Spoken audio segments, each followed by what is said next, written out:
Cansada la tierra, qué cansados los ríos de seguir siendo, de saber sus remansos, qué cansados los ríos de sus fríos, cansados los ríos.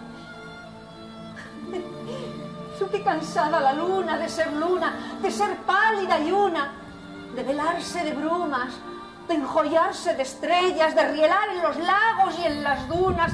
¡Ay! Pero qué cansada la luna de ser luna.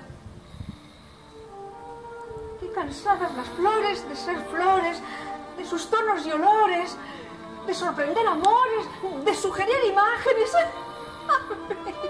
Qué cansadas las flores de sus trajes. Qué cansado está el tiempo de ser tiempo y ser tanto, ser tiempo y ser largo, ser tiempo y ser viejo. Qué cansado está el tiempo. Cansados los días de ser días, de volver a ser días, de ver nacer espinas, de amontonar cenizas. Qué cansados los días de ser días. Qué cansados los hombres de ser hombres, de esperar a ser muertos.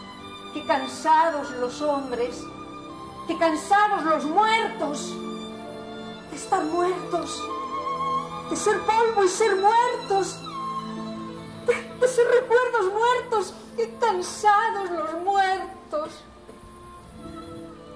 Qué cansado está todo de ser nada, de soñar con ser algo y no ser nada. Qué cansado está todo de ser lodo. Qué cansado está todo de ser de veras algo, ser cierto en Dios, arroyo y luna, pájaro y hombre en Dios, nubes y tiempo, fuego y eternidad.